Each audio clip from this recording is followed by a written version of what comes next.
Сәлеметсіздер ме, құрметті қатысушылар. Бүгінгі марафонымыздың тақырыбы отбасын жоспарлау.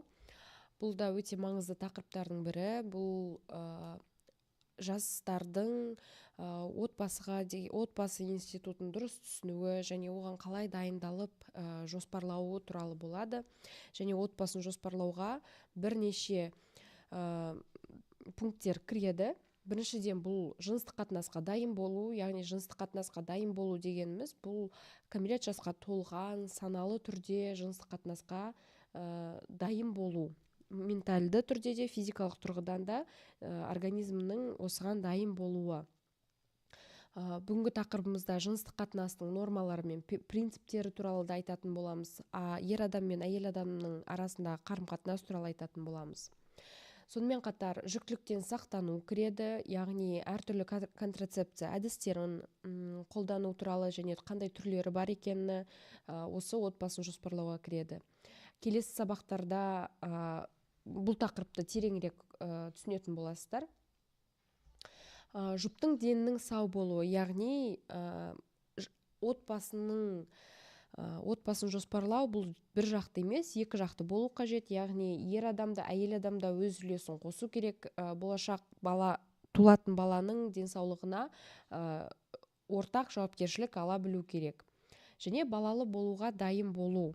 Бұл тұрғыдан айтқанда, балалы болу бұл бір міндет секілді көрінеді біздің менталитетте, яғни жаңа отбасы құрылғаннан кейін бірден балалы болуды талап етеді. Алайда егер де отбасының мүшелері, яғни әкесі мен болашақ әке мен ана балалы болуға физикалық тұрғыдан, менталды тұрғыдан немесе материалдық тұрғыдан дайын емес болатын болса, онда олар өздерінің қашан ата-ана болуға дайын болғанына дейін кейін шегеруіне болады. Яғни отбасын жоспарлау бұл баланың қалаулы және сүйікті, дені сау болып тууына барынша жұмыс жасайды.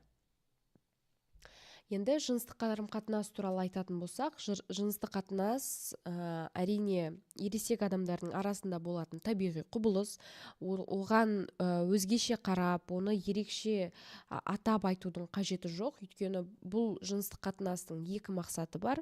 Яғни біріншісі бұл балалы болу болса, екіншісі бұл ләззат алу. Яғни осы екі мақсатта жасалатын табиғи құбылыс болып табылады. Әрбір адам, әрбір жас жыныстық қарым-қатынас басталмас бұрын міндетті түрде осындай сұрақтарға жауап ала алу қажет. Сіз болашақ сексуалды серіктесіңізбен қандай қарым-қатынастасыз? Яғни тең құқылы қарым-қатынастасыз ба, әлде сізді осы жағдайға біреу итермелеп жатыр ма, немесе бұл жерде зорлық-зомбылықтың белгілері бар ма? Бұл адаммен осы жағдайда, осы жерде сіз өзіңізді қауіпсіз сезінесіз бе? Яғни сіз бұл адамға сенесіз бе? Осындай сұрақтарға жауап беру қажет. Бұл қарым-қатынас екі жақты келісім барысында болғалы тұр ма? Сіз шын мәнінде осыны қалайсыз ба, әлде сізге қысым жасалып жатыр ма? Яғни қоғамнан қысым жасалуы мүмкін, немесе осы жыныстық сексуалды серіктесіңізден қысым жасалуы мүмкін. Осындай қысымның нәтижесінде жыныстық қарым-қатынасқа түскелі тұрсыз ба, әлде сіз осыны шынымен де дәл қазіргі уақытта қалап тұрсыз ба? Жыныстық қатынас қорғалған ба, яғни контрацепция әдістерін қолданғансыз ба? Сіз серіктесіңіздің сізге жыныстық инфекциялар жұқтырмайтынына сенімдісіз бе? Яғни сіз одан алдын ала тексеруді өтіндіңіз бе, справка сұрадыңыз ба? Жыныстық қарым-қатынас бұл басқа адаммен, яғни ер адам мен әйел адамның арасындағы жақындықтың ең жоғарғы деңгейін сезіну мүмкіндігі. Сондықтан оның басты кепілі қозу емес, ол бір-біріне сенім арту. Себебі жыныстық қатынас деген бұл екі адамның арасындағы махаббаттан туындайтын ең жоғарғы осы сезім деп айтуға болады. Жыныстық қарым-қатынас кәмелет жасқа жеткен ересектер арасындағы ортақ, белсенді, екі жақты келісім арқылы және менталды, саналы түрде орындалуы қажет. Белсенді келісім принципі, екі жақты келісім принципі дегеніміз не? Бұл жұптар арасындағы жыныстық қарым-қатынасқа өз еріктерімен және өз қалауымен түседі. Бұл қалауды нақты айтып жеткізеді. Сондай-ақ кез келген жұптың бірі жыныстық қатынасты немесе басқа байланыс кезінде жыныстық қатынасты ары қарай жалғастырудан бас тартатын болса, онда екіншісі оны құрметтеп, оның шешімін құрметтеп, өзінің әрекеттерін бірден тоқтатуы қажет. Яғни бұл екі жақты белсенді келісім принципін ұстану деп аталады. Мына принциптерді ұстану қажет. Қатынасқа түсетін адамдардың жасы, яғни кәмелеттік жасқа толуы қажет. Жыныстық қарым-қатынас кезіндегі жағдай, яғни алкогольді немесе есірткіні тұтынған ба, әлде қандай да бір агрессивті жағдайда ма, қатты ашулану, стресстік жағдайда ма, психоз жағдайында ма, сондай жағдайларына көз жеткізу қажет.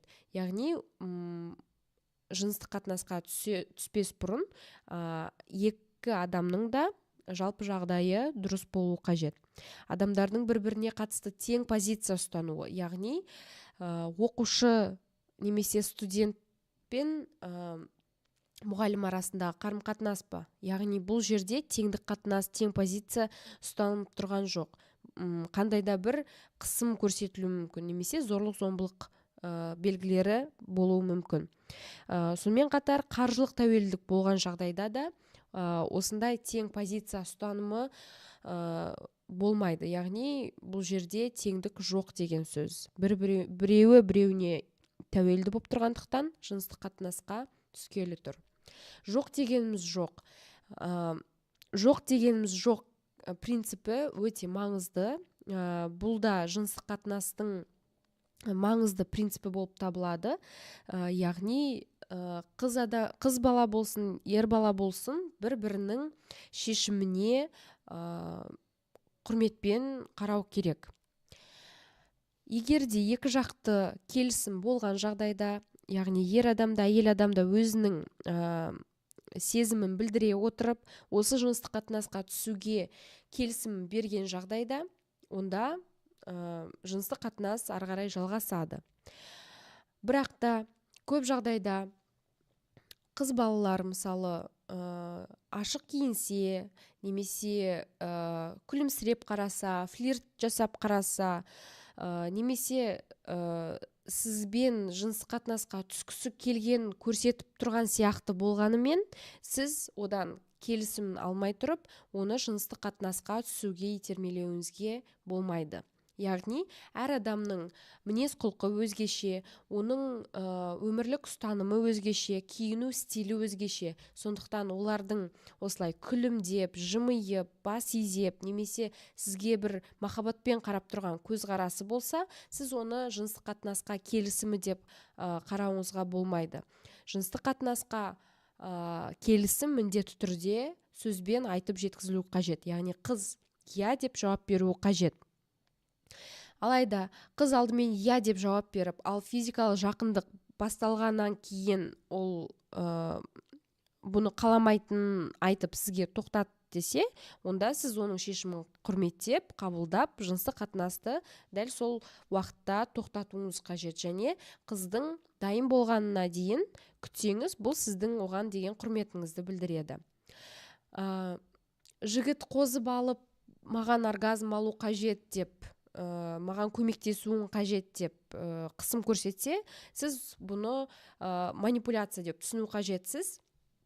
Сіз өзіңіздің қалауыңызды, өзіңіз дәл осы уақытта шынымен де жыныстық қатынасты қаламай тұрсаңыз, өзіңіздің шекараңызды бұзбай, оның провокациясына, манипуляциясына мойын сұнбауыңыз қажет.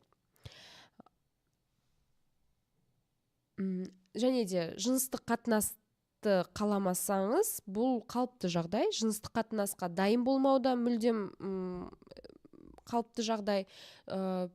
Екі адам бір уақытта дайын болған кезде ғана жыныстық қатынасқа түсуге болады. Енді жыныстық қатынастың нормаларын айтайық. Жаңағы айтқанымыз бұл принциптері. Енді нормалары. Қандай жағдайда бұл норма деп аталады? Жаңағыдай ересек адамдардың арасындағы табиғи құбылыс деп айтып кеттік. Оған менталды түрде, яғни саналы түрде сіз дайын болуыңыз қажет.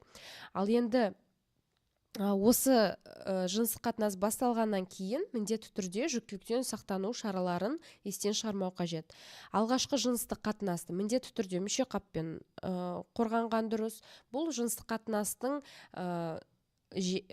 ауырсынусыз және жақсы өтуіне көмегін тигізеді.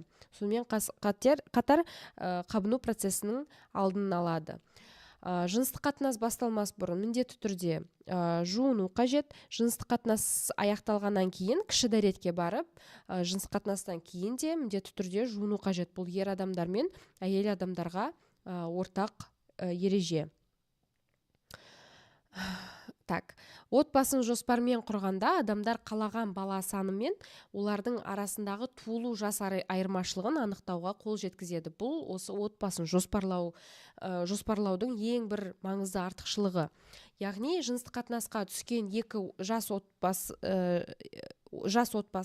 олар өздерінің қашан балалы болуына және қандай аралықта баланы тууына өз шешімдерін жасай алады. Бұған әрине контрацепция әдістерін қолдану арқылы жетуге болады. Және де міндетті түрде профилактикалық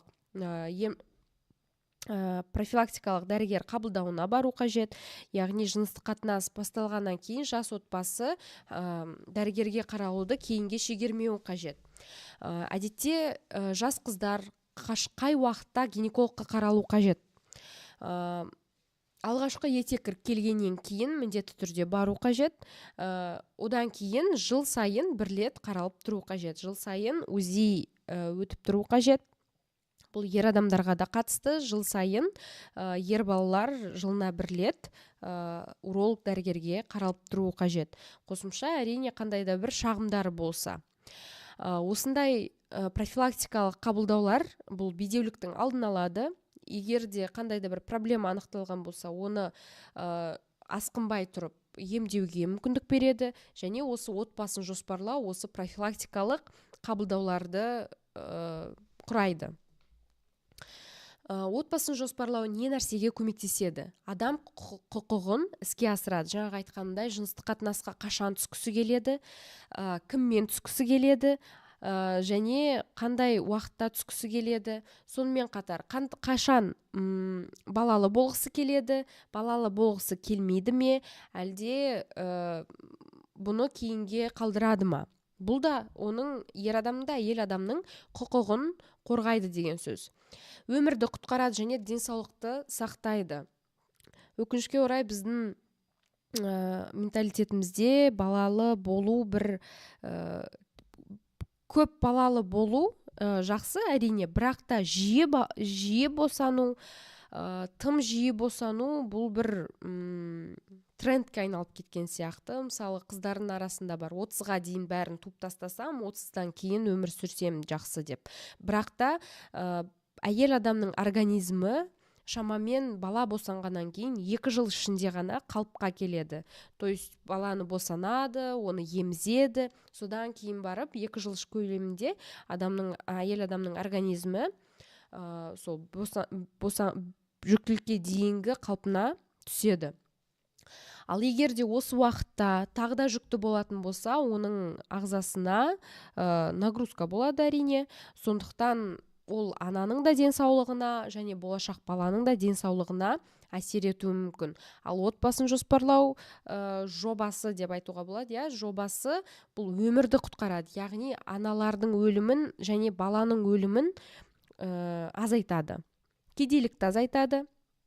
Әйелдердің құқығы мен мүмкіндігін кеңейтеді. Яғни әйелдер үнемі бала туып, үнемі декретте отыратын болса, олардың біліміне де әсерін тигізеді. Ары қарай жұмыс істеп, өздерінің карьерасын жасауға да кедергі келтіреді. Сондықтан бұндай жағдайда әрине көп балалы отбасында бір ғана асыраушы болған жағдайда кедейліктің деңгейі жоғарылауы әбден мүмкін.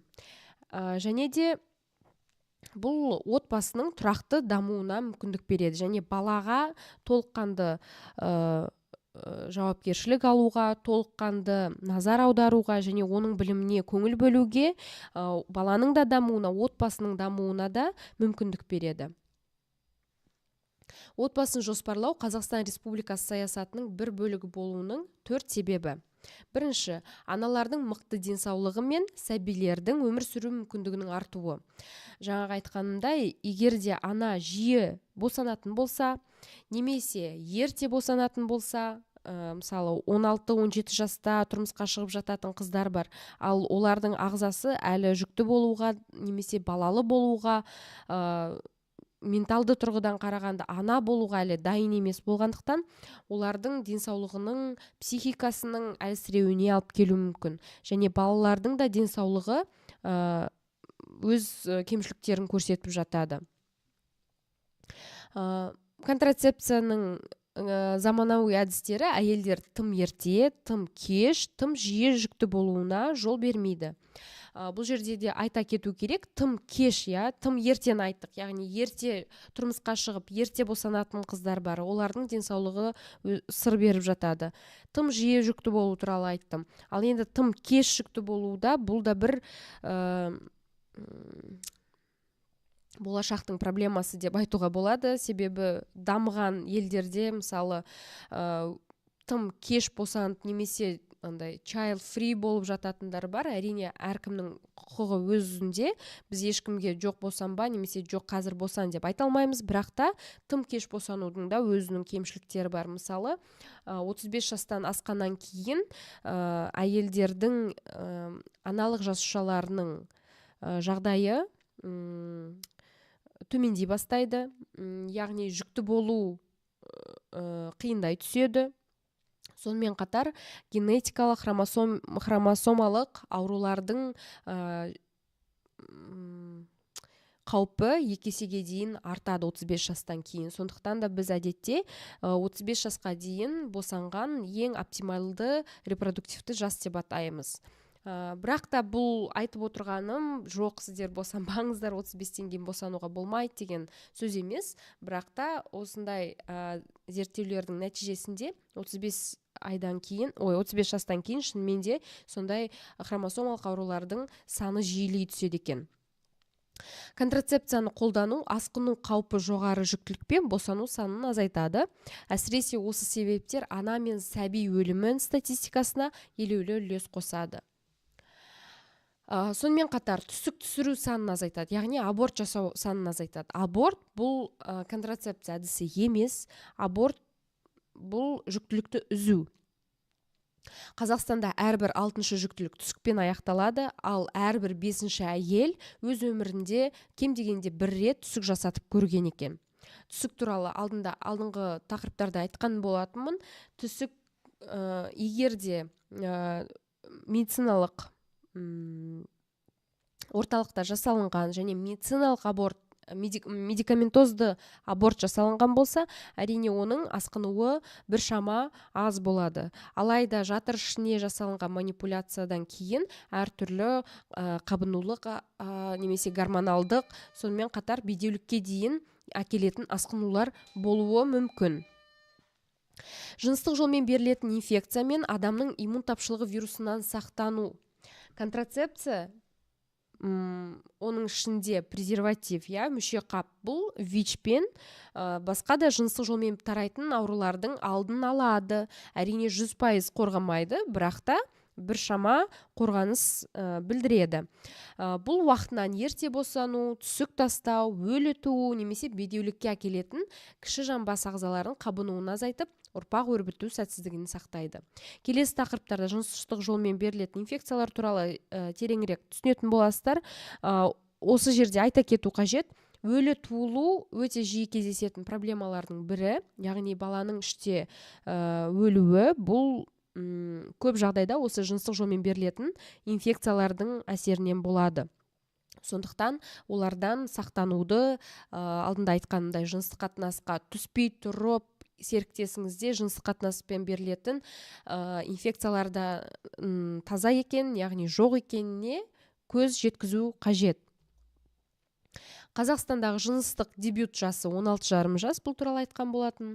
15 пен 24 жас аралығындағы жастардың 3-2 ВИЧ-тің жұғу жолын білмейді, яғни ВИЧ бұл қол алысумен, сүйісумен, немесе бір ыдысты бір орамалды қолданумен жұқпайды. Бұл қан арқылы немесе жыныстық қатынас, яғни қандай да бір биологиялық сөлдің бөгде адамның денесіне өтуінен пайда болады. Сондықтан да бұл туралы білу қажет. ВИЧ-пен ауыратын адамдарды шеттетуге болмайды, оларда қоғамның бір бөлігі деп қарау қажет, оған да мән беру керек. Бұл да адамдардың арасындағы теңдікті түсіндіреді. Жыныстық жетілген жасөспірім ұлдардың 44%-ы 4 және одан да көп адаммен төсек қатынасына түскен. Және көбіне жеткіншектер тәртіпсіз жыныстық өмір тәжірибесінде кездесетін қауіптен қорықпайды. Яғни жыныстық серіктестері көп болған жағдайда оларда жыныстық жолмен берілетін инфекциялардың саны көбейе түседі. Және де айта кету керек, мысалы вирус папилломы человека, бұл жатыр мойны обырының бірден бір себебі болып табылады. Вирус папилломы человека бұл емделмейді, оның емін әлі ойлап тапқан жоқ, ал оны жыныстық қатынастан ғана жұқтырып алуға болады. Ал бұдан қорғану үшін әрине мүшеқап қолдану қажет, және де өзіңіздің жыныстық серіктесіңізді алдын ала тексеру қажет. Ер мен әйелдер презервативтерінің қолжетімділігі жыныстық жолмен берілетін инфекциялар мен АИТВ-ның таралу деңгейін біршама төмендетеді. Ал 4-ші бұл әйелдердің құқығы мен мүмкіндіктерін кеңейтеді. Жаңағы айтқанымдай, бұл әйелдер ерте тұрмысқа шығып, қыздар ерте тұрмысқа шығып, ерте балалы болған жағдайда олардың біліміне өз кедергісін тудырады, яғни аяқталмаған білім. Маманданудың деңгейі төмен болады, яғни жұмысқа тұрған кезде жоғарғы білімі жоқ жағдайда олар төмен жалақымен, карьера өспейтін жұмыстарда істеуі мүмкін. Бұл отбасындағы кірісті азайтады. Жиі босану нәтижесінде денсаулығына қатысты әртүрлі проблемалар туындайды. Үйде жалғыз ғана асыраушы болғандықтан оған финанстық тұрғыдан тәуелділік пайда болады, және балалары осындай отбасыдан көргенін болашақта қайталауы мүмкін, яғни тәрбие тұрғысынан да бұл кері әсерін тудырады. Яғни осы пункттердің барлығы неге алып келеді дегенде, кедейліктің қайталануына алып келеді. Сұрақтарыңыз болса қоя беріңіздер. Мына жерде жиі қойылатын сұрақтарға мен жауап бере кетейін. Мүшеқап жыртылғанда немесе дәрі ішуді ұмытқан жағдайда жүктіліктің алдын алу үшін не істеу қажет? Егер де мүшеқап жыныстық қатынас кезінде жыртылған болса, және де қорғалмаған, басқа контрацепция әдістерін қолданбай қорғалмаған жыныстық қатынас болған жағдайда шұғыл контрацепция немесе экстренный контрацепция қолдануға болады. Оны аптекаларда алады. 48 сағатқа дейін қолданылса, оның эффективтілігі жоғары, бірақ та оның таблетканы ішу режимі бойынша ішсе, эффективтілігі жоғары болады. Шұғыл контрацепцияны жылына 2 реттен көп қолдануға болмайды, себебі ол болашақта менструалды циклдың гормоналдық бұзылысына алып келуі мүмкін. Сондықтан тиімді, эффективті, сенімді контрацепция методтарын қолдану қажет. Таблеткаларды тек жыныстық серігіңмен кездескенде қабылдап, басқа уақыттарда қабылдау. Бұл жерде таблетка деп айтып отырған, бұл противозачаточный, яғни оралды контрацепцияларды айтып отырған болу керек. Комбинирленген оралды контрацепция деген бұл біздің цикл бойынша ішетін таблеткалар. Ол 21 күндік немесе 28 күндік болып ішіледі. Егер 21 күндік таблеткалар болатын болса, оны 21 күн ішіп, одан кейін 1 апта демалып, келесі пачкасын бастайды. Ал 28 күндік таблеткаларды үнемі ішеді, яғни тоқтатпай ішеді. Комбинирленген оральды контрацепцияларды, таблеткаларды, противозачаточный, оларды регулярлы, яғни регулярный половой контакт болса, және бір жыныстық серіктесі, тұрақты серіктесі болған жағдайда ғана тағайындаймыз. Себебі егерде әйелде бірнеше жыныстық серіктес болатын болса, онда комбинирленген оральды контрацепция оны басқа инфекциялардан қорғамайды. Немесе жыныстық қатынасы жиі емес болатын жағдайда да комбинирленген оральды контрацепцияны тағайындау нецелесообразно. Тоқтатылған жыныстық қатынасты жүктіліктен қорғаудың әдісі ретінде қолдануға бола ма? Тоқтатылған жыныстық қатынас деп отырған бұл прерванный половой акт. Прерванный половой акт бұл да әрине контрацепция әдістерінің түріне жатады. Оны біз табиғи контрацепция әдісі деп атаймыз, бірақ та бұл сенімді емес контрацепция әдісі. Себебі бұл ер адамның эякуляциясы, яғни шәует шашуын өз бетімен, өз еркімен тоқтатуы болып табылады, яғни қынап ішіне емес, сыртқа шашу, бірақ та бұл жағдайда сыртқы жыныс мүшелеріне шәует шыққан күннің өзінде де жүктіліктің болуы әбден мүмкін. Сондықтан да прерванный половой актты қолдану мүлдем дұрыс емес. Бұл ер адамның денсаулығына да өз зиянын тигізеді. Келесі сабақтарда уролог-андрологтан тереңірек сұрасаңыздар болады. Және де әйел адамға да бұл сенімді жүктіліктен сақтану әдісі емес болғандықтан кез келген уақытта жүкті болып қалуы мүмкін. Әрине, егер әйел адам жүктіліктен болса болды, болмаса болмады деп ойлайтын болса, бұл әдісті қолдана беруге болады. Бірақ та жүктілікке міндетті түрде дайындалу керек. Оны алдыңғы сабақта айтқан болатын. Жүктілікті қалай анықтауға болады? жүктілікті задержканың бірінші екінші күні тест арқылы анықтауға болады. Бұл үшін міндетті түрде календарь жүргізу қажет, менструалды цикл календарі, чтобы сіз қашан сіздің етеккіріңіз келетінін біліп отыру үшін. Сонымен қатар ХГЧ гормонына қан тапсыру арқылы білуге болады. Бұл да задержка басталғаннан кейін жүктілікті анықтаудың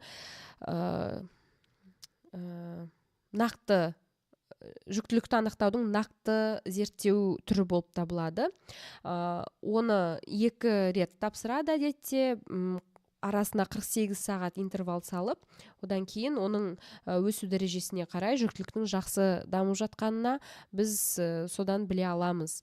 Және де задержка болғаннан кейін шамамен 2 аптадан кейін УЗИ өтіп, УЗИ арқылы анықтауға болады. Және осы кезеңде әйелдерде көкіректің ауыру сезімдері болуы мүмкін, жүрек айну, құсу, тәбеттің өзгеруі немесе әртүрлі нәрсеге көңілінің тез бұзылып қалуы, осындай белгілері болуы мүмкін. Бірақ та әрине жүктілікті алдын ала жоспарлау қажет. Қалыпты жағдайда дені сау отбасында, дені сау жастардың арасында регулярлы жыныстық қатынас болған жағдайда 1 жылдың ішінде жүктілік өздігінен табиғи түрде болуы қажет. Бірақ та регулярная половая жизнь деген қалай десеңіз, аптасына 3-4 рет деген бұл регулярлы половой жыныстық өмір ма? Регулярный жыныстық өмір.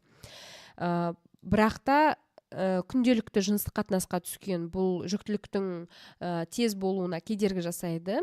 Себебі біле білсеңіздер, ер адамдарда сперматозоидтың қайта қалпына келуі, яғни сперматозоидтың өндіріліп шығаруы 48 сағат ішінде болады. Сондықтан күнделікті жыныстық қатынасқа түсетін болса, сперматозоидтар өндіріліп үлгермейді. Сондықтан да регулярная половая жизнь деген аптасына 3-4 рет, яғни арасына 1 күн салып, 2 күн салып жыныстық қатынасқа түсу жүктіліктің тез болуына мүмкіндік береді. Так, сұрақтарыңыз бар ма?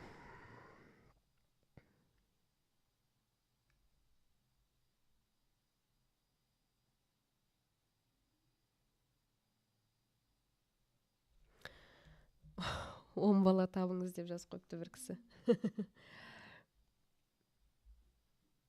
Сұрақтарыңыз жоқ болса, осымен бүгінгі сабағымыз аяқталды. Сіздермен бірге болған мен акушер-гинеколог Айза Мұратқызы. Келесі кездескенше сау болыңыздар.